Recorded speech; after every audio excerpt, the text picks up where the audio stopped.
Welcome to another Buckeye Review News Update. I'm Dr. M. Mike McNair, and I'm excited today to be able to speak with a very special gentleman who is making things happen in the Youngstown area. Well, I'll say in Ohio. To be honest, I would imagine it's even further than that. So I want to talk to William Miller. They call him Shimmy. You may know him as Shimmy. Yeah. Welcome, Shimmy. I'm gonna call you William Miller, and we may sprinkle in Shimmy if that's your name. But I feel like, you know, Call me Will. Will. I like Will. Will good. All right, Will. Good. Be comfortable with each other. It ain't gotta be all. All right, Will. You know, we ain't gotta be all formal. The reason I wanted to talk to you is because I'm familiar with your story, a little bit about your story. But before I get to your story, I'm excited about the R.E.S.P.E.C.T basketball league. Me too. I bet you are. Me too. So let's talk about the R.E.S.P.E.C.T. Let's tell the audience what R.E.S.P.E.C.T basketball league is, and then we want to talk about the future of it, the next season. Okay. Well, the R.E.S.P.E.C.T basketball league, you know, in all fairness, wasn't my brainchild. However, it's in my lap now. It is an extension of my R.E.S.P.E.C.T nonprofit organization. Okay. And the purpose of the basketball league is not just basketball. Actually, for me, basketball is secondary. I won't say it's not important, but it's not as important as the training, the life skills, resume building, job opportunities that we provide for these guys who are playing in the league. That was why I put my name on it. That was why I put my organization's name on it. Because I felt like, you know, whatever I can do in the community that I give a young black man specifically, but young men in general, the opportunity to better their lives, then I have a responsibility to do so. So basketball is the attraction. Yes. And people like to play. So you get them there and you can give them more than the game. Absolutely. They bring their game and you give them some life skills. Absolutely. They bring their game or their passion for the game, and I try to add to it with, you know, different opportunities, life opportunities, be it skills or jobs or just information that they may have not otherwise been exposed to. Okay. So what is the age group of the league? So actually this year, which I'm very excited about, we just had a meeting yesterday to actually start planning for the league. This year the league will be 18 to 24. But then we're also adding a youth aspect to it, which will be 11 to 17. Whoa. So I'm excited about that. I'm definitely excited about that. We're in partnership with the YMCA, and we already have like 7 sponsors who are well known throughout the community. So I'm really excited about that. I'm looking forward to that. It's just. So about how many teams do you expect? So this year, we're going to reduce it this year. The first 2 years, we were aiming for like 20. The first year we had about 20. The second year we had about 17. Wow. But this year I want to focus on quality. And not quantity. Because I feel like if you build a brand, people will want to be a part of it. Right. So we're going to, max is going to be 10 teams, 12 players on the team. Okay. We're still going to reach over 100 kids or young men. But it's going to be about quality this time. Like real quality, like something that the kids can be, young men can be proud to be a part of, something that the volunteers who are volunteering can be proud to be of, and something that parents or girlfriends or anyone actually wants to come out and enjoy. So that's what we're looking at. So we're talking about 10 teams, so 10 in each of the great age groups, so 20 altogether? Yeah, so it'd probably be 20 altogether. Right, so 10 teams of 18 to 24 age group? Yeah. And 10 of 11 to 17 age.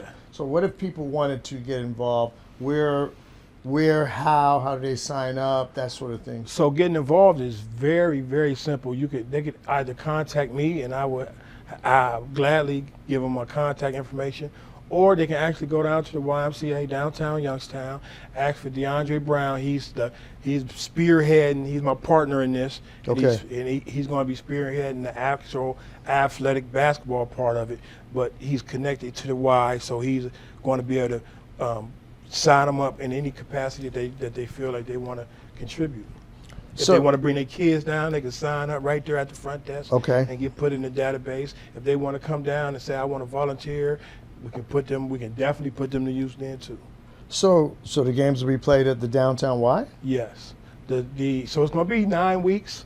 It's going to start at the end of the NBA basketball season. Oh, okay. That's going to be the jump off, and then we're going to go all the way through the summer to the end of August, and then we'll have a championship tournament where everyone's going to make the tournament. We're going to have one day of championship tournaments. We're going to make a big to-do out of it. Okay. And then a couple weeks after that, we have a banquet, a nice banquet All right. for the young men and their parents. Well, it sounds exciting. What I want to do is maybe ask you, because you mentioned two things we need to know. R.E.S.P.E.C.T is the name of the basketball league, and it comes out of your organization. So Right. tell us about that organization and what R.E.S.P.E.C.T is, an acronym, right? Yes, so RESPECT is actually an acronym that stands for Reaching Everyday Solutions Positively and Encouraging Community Togetherness, Okay. right? And I came up with that name because I feel like, especially in the Youngstown area, Mm-hmm. you know, we hear about a lot of senseless violence that falls at the feet of respect, right? Mm-hmm. Young men are killing each other because of respect, Or lack thereof. but not really knowing what that is Not or what even that knowing. looks like. Okay. And so I just felt like when I was developing this, it actually started from a curriculum. I have a curriculum. And it started with a curriculum, a 10-week cognitive behavior realignment curriculum. Wow. It wasn't nothing super extensive, you know, not no big vocabulary stuff, but it was principles. It's based off principles that helped me change my life around. Okay. And I felt like if it helped me, and I was one of those young men who was lost, and as a result of being lost, did a lot of things that I regret. But if it helped me, then I know it can help some other young men. And I always tell people, and I say this humbly, Mm-hmm. I and people like me make the program what it is, right? Because, like I said, it's not, you know, you're not gonna find it in college textbooks or nothing like that. But it's Right. when you're able to connect with young men on a certain level, on a basic level of I understand where you come from because I've been there. Then it don't matter what you're talking about; it can become profound, right? Right. And so we talk about things from who you are, how you define yourself, what leadership looks like, Right. how do you resolve conflict, education and how important that is in different aspects of education, responsibilities, goal settings. These are all things that help me develop into the man that I'm becoming. Because I always say I'm not the male that I used to be, but I'm not quite the man that I want to be, Okay. but I'm a lot closer. All right. Right? So I just try to impart that to them. And the people who help me, I tell them all the time, the most important thing is to connect with them. Right. Is to connect with them and be honest, open, and transparent with them. Because I found that that's my gift. Okay. My willingness to be vulnerable with them. I like to say to take my vest off.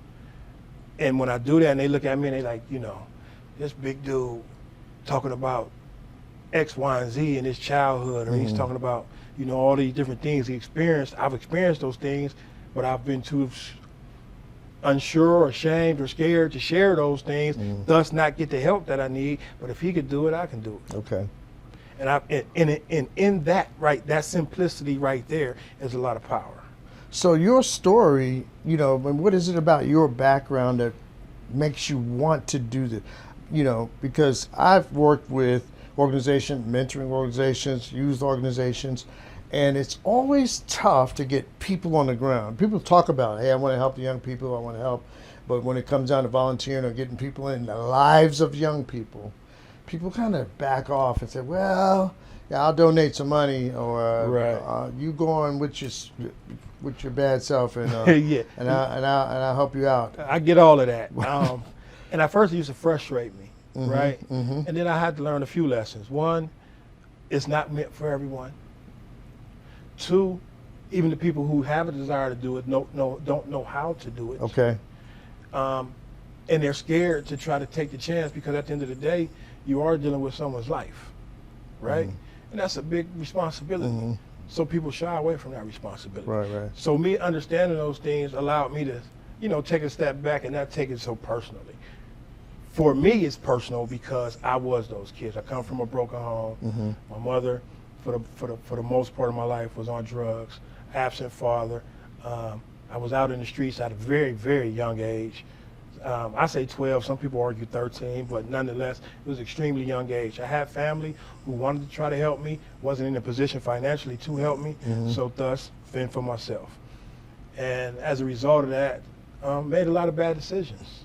And some of those decisions ended me up in prison. Although I went to prison for something I didn't do, the lifestyle that I lived, statistics say it was only 2 ends to it, death or prison.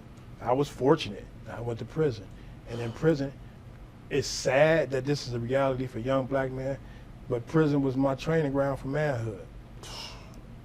And so I used it. After I won't say I'm completely over my anger, but after getting over it to a certain point where I'm like, okay, look, I got to make this work for me. Then I started doing the things that was required of me to become a man. Wow, that was a mouthful. And so I got a few more questions for you, but before I ask you those questions, I wanted to just take a pause for the cause and just kind of remind our audience this is a Buckeye Review discussion with Will, and when we come back, we're going to ask. I'm going to ask you a little bit more about your background. You said you were in prison. You were on the streets at 13. That's pretty difficult, and yet you seem to be pouring your life into the lives of others. Seems real important, and I want to talk to you about that. And also, before we're done, give the audience a chance to at least help with sponsorships or figure out how they can help with the Respect League. Okay, Absolutely. Take 2.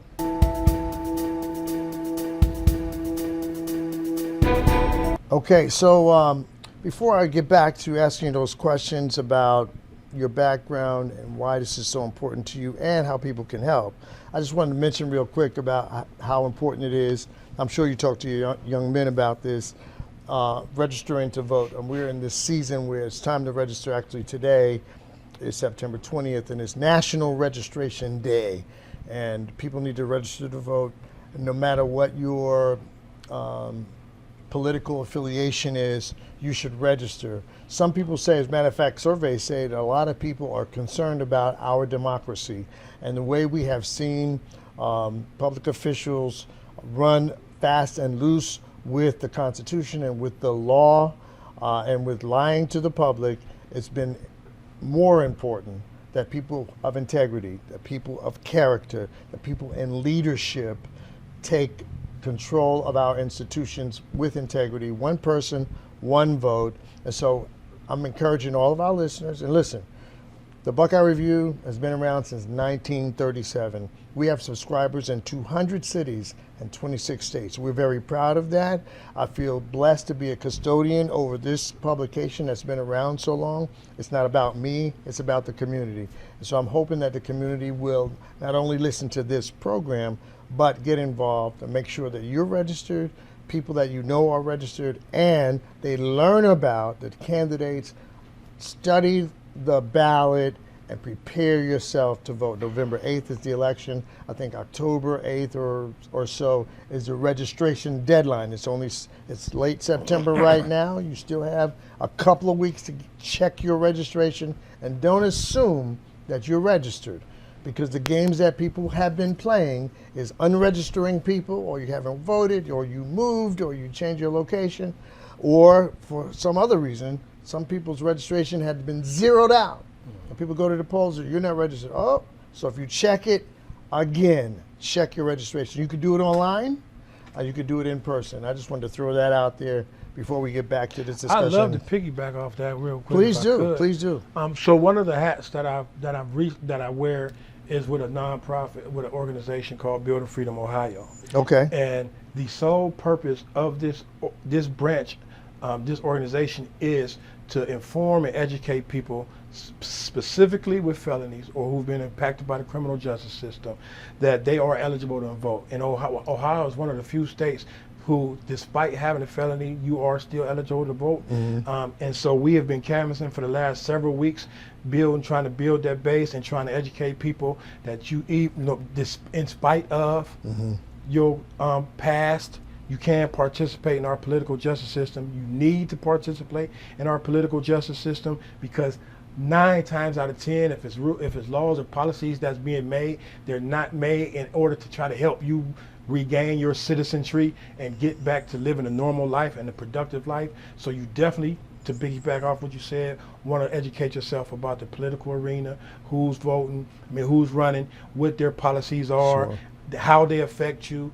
And if you want even more education, again, people who can connect with me, we have meetings every Tuesday or Thursday, and we have a civic education classes. We have voter registration classes, everything so that people can get educated on what they are able to do and how to go about doing it. Okay. So, I appreciate you mentioning it and piggybacking on that because I don't think it can be overstated. Absolutely. It's that important. It's Absolutely. that important. We can say it again and again. But I want to get back to the R.E.S.P.E.C.T Basketball League, reaching everyday solutions positively, encouraging community togetherness. absolutely. That is a mouthful. So that's your organization before it became a basketball league. Yes, it was a program first. In 2011, I developed the program, and then upon my release from prison in 2019, I turned it into an organization, into a nonprofit. So listen, you did mention that you were incarcerated, and not that I want to talk a lot about that, but you said you became. It was a learning. It was actually a blessing for you. Yeah. That's a poignant statement. Can you elaborate on that just a little bit? So being young, and this is why these young people, one, they don't scare me, and they kind of, because I've been there, I understand the mentality. I had the mentality that I'd rather do 10 years in jail than 10 years in hell, right? I'm in the streets. I accept what comes with the streets, and so be whatever happens. But they say we plan and God plans, and God's the best of planners, right? So I've been shot numerous times, didn't change my perspective, didn't change my outlook on life. Been stabbed. Anything you can possibly imagine has happened to me, and yet I wouldn't change how I looked at stuff. And the truth of the matter is, I wasn't a bad guy. I love football. I played football. I played for South High School. Okay. But once I got in the streets, even though I didn't seek the streets out per se, I was forced into them. It became my life. It became my way of life. And so I accepted everything that came with it. But God has something else for me. And so I know that going to prison was his way of saying, I need you to sit you down so you can live long enough to see what I have in store for you. And after about 5 or 6 years in prison, I began to kind of start seeing it. At first it was internal. And I just remember looking in the mirror. I was in solitary confinement. I was in solitary confinement, right? I wasn't allowed to have a cellmate. I couldn't come out my room without being shackled and handcuffed and videotaped. And I just remember at 3 o'clock in the morning one day looking in the mirror and saying, God, man, this ain't who I am. Like, you know my heart. This isn't who I am. I had a girlfriend's mom tell me when I was 16. She said, baby, you got a good heart. You just have to do bad things sometimes. But I always had a good heart. And so I'm just like, this not who I am, man. And immediately, when I say immediately, it wasn't a day, it wasn't an hour. Immediately, he brought people into my life at 3 o'clock in the morning to start my journey. And I've been on that journey. It's been amazing. It's been scary. It's been up and down. But yet it's been my journey, and I'm proud of where I am now. That's amazing. And I get a little bit goosebumps listening, because you cry out to God and he answers you. It's Absolutely. the middle of the night. You're in prison. And yet you see that as a way. Now you're released. You have your own organization and you're pouring into the lives of others. I would imagine the young men that come into the league or that you involve yourself with, many of them come from situations similar to yours, so you can really empathize and connect with them and help them steer them in the right direction. Absolutely. Some of the people I work with, they I won't say cater, but they focus on a different demographic. I want the ones that remind me of me. Okay. Even when they get me mad and I'm frustrated and I'm like, them are the ones that I want, because them are the ones that need me. I needed a me when I was their age. Right? And so I always remind myself of that when I'm frustrated at them because they won't listen, or they just want to buck just because Right. that was me. Wow. And so, but I feel like I have to help fix what I help break. That's what drives me. I feel like I have to help fix what I help break. And I may not fix it, but I have to at least look in the mirror every night and say, I'm trying. Well, the fact that you're dealing with a population, like you said, many people don't want to, and yet you have the wherewithal, the ministry, the calling to do it. That's why I wanted to talk to you. That's why I want our followers, listeners, wherever they are, to hear it, because they may be able to help. They may be able to support the league. So tell us about your sponsors and how others may be able to help. So I'm excited this year. The first 2 years, half of our trip, no, I won't even say half. Most of our challenge was financial, right? The why, the beautiful collaboration with them, they provided the facility for us. The Youngstown Police Department, spearheaded by Malik Mostella and the mayor, they helped us with security, but we still had to find the finances to pay referees, to feed the kids once they got done eating. Once they got done playing basketball, to buy trophies, to try to give them something, right? To pay people to come in and speak to them, professionals to try to come in and give them job readiness and things like that. So them were some of the biggest challenges. And the community actually really did step up and help me out a lot, right? In the 12 hours, so to speak. Okay. But this year, we're going into it as much as possible. Better planning. Better planning. We already started. We just had our first meeting, me and DeAndre, last night. Okay. And it was amazing. Our vision is the same, and it's amazing. We have the Urban Scholars Academy. Let me get it right, because she always gets on me. The Academy for Urban Scholars as a sponsor. We have B.E.B.C. Barber School as a sponsor. Okay. We have the Cool Boys as a sponsor. We have we have several other sponsors. I'm trying to think of them right now off the top of my head.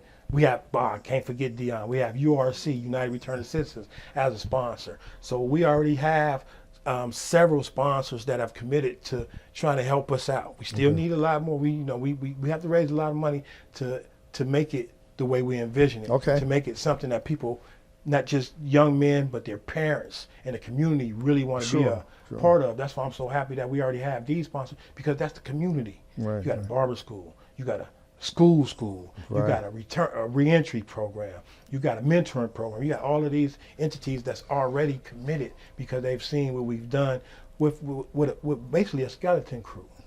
So if we get really the community buy in, how it's going to look. Come on now. Yeah. So what does it take to be a sponsor? To give me a call. Is that it? Or in a nutshell, to give me a call, or DeAndre. I don't want to give his number, but he's definitely reachable at the YMCA. Okay. And DeAndre Brown is his name, and so either one of us, you can reach out to us, and we can get you what you need. Okay. To support us. Right, and I'll give my number. Absolutely. They can always And contact the Buckeye Review, and Absolutely. Our office is co-located. Yeah. So we'll make sure that occurs. But the reason I asked about sponsorship is there, like, say someone listening, they want to put their name on the team. You know what I mean? Yeah. Is that a sponsorship? That's a sponsorship. And, is there like a minimum financial requirement? Because uniforms cost money. They got to. Uniforms cost money. So this year, we're looking to try to raise $70,000. Okay. And that gets us from day one of the basketball league to the end of the banquet. Okay. And that covers uniforms, that covers food, that covers referees, that covers the banquet, that covers the trophies, that covers actually giving the people who, even though they are volunteering, something for volunteering, right? Because we want them to be vested in it. And it's going to be work. That covers our paperwork. It's a lot of paperwork. Believe it or not, it's a lot of paperwork. Because we want to, not only do we have the training aspect, that covers people coming in to do PowerPoints or things like that for the kids, for the young men, right? So we want this to be something that the community, not just myself or DeAndre, but the community can be proud of and want to be a part of. And to do that, it takes resources. So if I did a quick math, $3,500 per team. If you multiply 3,500 times 20, right, or times 10 is 35,000, times 20 is 70,000. I didn't even do it like that, I'm but that's just saying. good. I wasn't the best math guy. It's cool.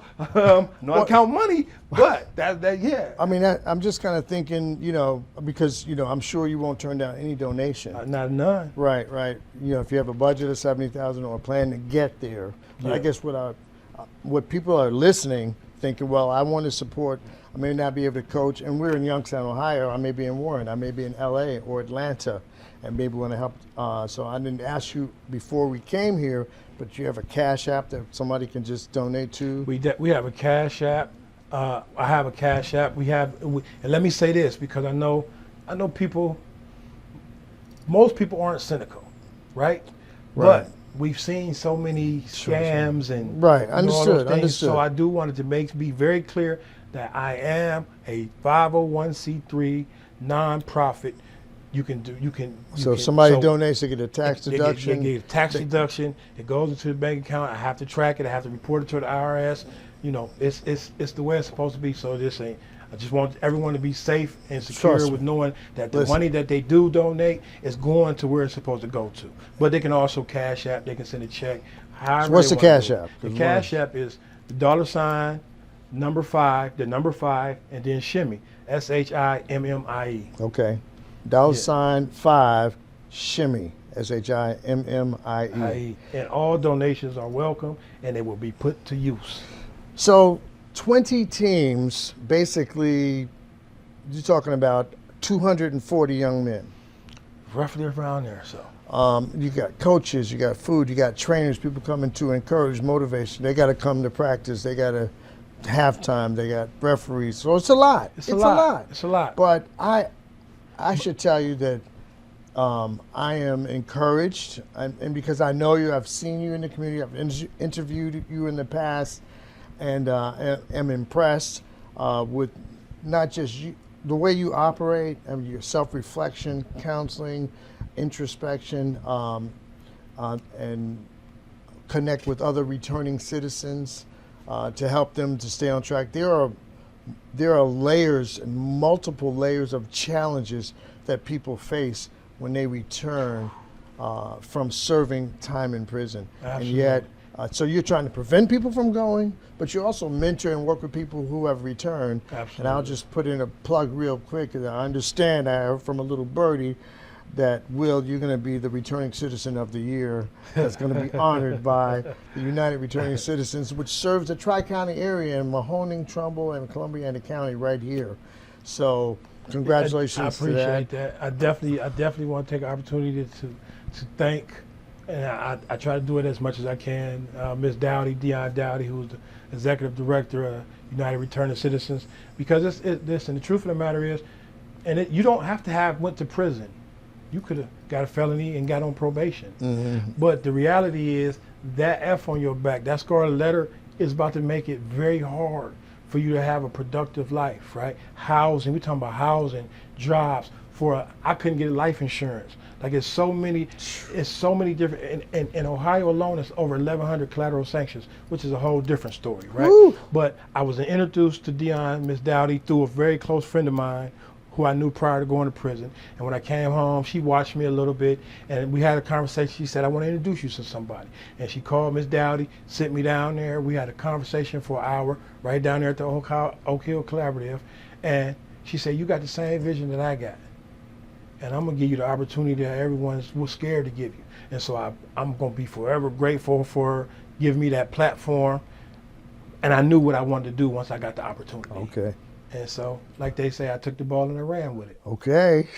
Football, basketball, coaching, programming, respect. I'm an athlete, so listen, a lot of times I'm coming back to sports. Listen, you get mad respect from me. So I appreciate you coming to speak with us. I just want to remind our audience that if you want to support Shimmy and the R.E.S.P.E.C.T. Basketball League, that Cash App 5 Shimmy, SHIMMIE. $sign first, then Dollar number sign 5. 5. Yeah. I encourage people to do that. I'm going to check with my partner to make sure that the Buckeye Review can be a sponsor. I mean, I could say that we'll be a sponsor, but I'll just kind of caveat with the fact that I do have a partner. Right. And but I feel fairly confident that we'll be able to be a sponsor as well. So thanks again for coming to speak with us, and congratulations on what you're doing, and best wishes on the things that you're planning to do. And again, congratulations on being the United Returning Citizen of the Year. I appreciate There's going to be a banquet October 14th. Yeah. That's going to be a masquerade ball. I don't know if we could throw up a graphic to talk about the masquerade ball on October the 14th at Stanbaugh, but it's going to be a fairly big deal. But we want to go out we don't want to get too far off subject. I want to say single subject tonight. There you go. Okay. Which is Respect Basketball League. And of course, we always want to remind people to vote. So thank you so much for listening. Thank you for your time. And until we meet again, Buckeye Review is here for you. Peace out.